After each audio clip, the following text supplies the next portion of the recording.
what should be next? A couple of major stars were made out of UFC 317. So how should the promotion build on this? What should be next for some of the breakthrough fighters at UFC 317? Well, luckily, I'm here to tell the promotion what they need to do. These are the fights to make coming out of UFC 317.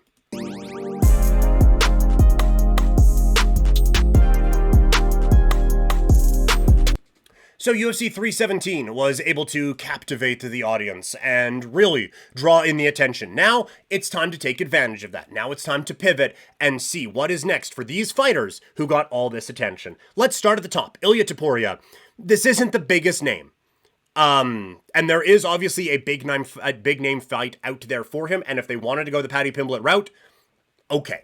I could see it. If you just want to keep building a star, that is a very compelling way of doing that. And I would have a tough time arguing, quite frankly.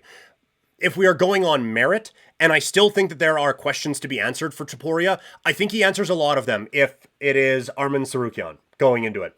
And I think this one makes sense for a few different ways. One, like on the challenger side, Tsarukyan never got his title opportunity after winning a number one contenders fight. Now, Dana White suggesting that it was a weight cutting issue, not an illness/injury problem. But I still think he earned his championship fight, so he deserves that title opportunity. Plus, I think he presents a style challenge for Topuria that would answer a lot of questions for him at 155 pounds. I think that, like, you could go the Pimblett fight for Topuria next, and he could go out and just absolutely blast that dude, and we keep doing with the big thing, but then eventually he fights someone like Tsarukyan, and the wheels kind of come off a little bit. Maybe. I'm not saying they do, but I think this way you see really and truly what you have in Topuria at 155 pounds, and I think that is a good way to see, like, okay, is this guy for real against someone who is not going to fight the style that he needs them to fight? This is a puzzle he's going to have to figure out. Can he do that now? And look, if he does, then you obviously can just go full bore in building up this guy as your next GOAT. You can also have a very compelling conversation if you want to turn this guy into a star about, look, we never gave Conor matchups this tough on his rise, and he's passing us with flying colors. Like, I think there are a lot of different promotional ways that this would actually benefit the UFC in the long run. So what would be next for Paddy Pimblett? Well, why not the guy Topuria beat? It's not the championship, but it's close. I think that, like, a lot of people wanted Paddy maybe to get that title shot, and a lot of people assume that's what's next after that whole stare down thing. It's not like the UFC hasn't pivoted from that type of a situation before, and I think sober second thoughts will come in on this. Now, this is a little bit of hypocrisy from me, because I have been saying I want a real challenge for Paddy Pimblett and not just another aging veteran. And this looks more like an aging veteran. But I do still think that Oliveira is of a level that, like, if Ilia Topuria just decide, you know what, I actually like cheesecake, so 205 pounds for me. I think Oliveira is still at, like, that-ish level of the mountaintop, and is at least someone that you need to beat to prove that you can compete for a championship at 155 pounds. So I think it gets Pimblett another big name fight. It gets him another opportunity to show what he can do, and a win in this one would all but certainly lock him up for a championship bout. And for Oliveira, we just said, I don't think he's a title challenger anymore, and I think his days of being a relevant player in the UFC's 155-pound division are done. Prove me wrong, and go out and beat the next hotness at 155 pounds. This next one is the easiest one we've ever done in this segment. It's Pantoja against Van. There's no question about it. Pantoja coming off of a dominant performance, Van coming off of a star-making month where he fought twice in 21 days, including a Fight of the Year contender. You do this. Even if Van loses, he is still going to get people viewing him as a title contender, and it is a shoot for the moon and you might end up in the stars sort of a thing. Like, even if he loses, he's still 24. He can figure out why he lost and still be a great challenger. We have passed the too much too soon part of the development for Van. Let's go right into going for a championship now and just see where he is at.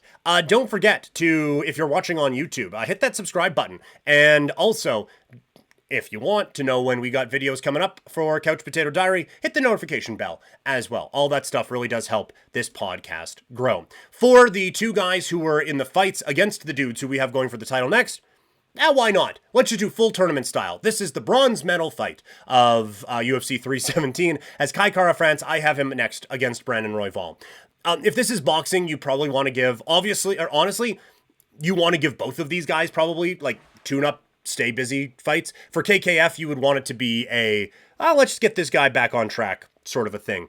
I think that would be that would be the way boxing would do it. It would be against the guy with a decent record, but not like a real whatever, just to get him back on track and let's build this challenger back up again. And for Royval, he's coming off of an epic fight of the night, or fight of the year, potentially. Let's give him a fight that just keeps the ball rolling a little bit, keeps his name out there, and then we'll see how the championship fight goes. But this isn't boxing. This is the UFC. And I think that these guys, they're on the same timeline, and the winner at least stays within striking distance of Josh Van if he were to win the championship. I don't think either of them's getting a hope of getting the belt if Pantoja wins, although Pantoja could be moving up if he gets that, because at that point we've kind of cleared things out. So either way, these guys stay hovering distance of a championship in the UFC, whoever picks up a win in that fight. Last couple here. Beneil Dariush, I have him against Rafael Fiziev.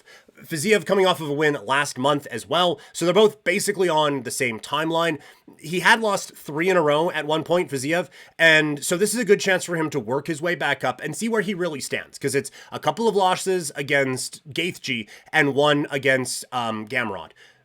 The one last week against Bahamondes doesn't, I think, really establish anything. But this is a test.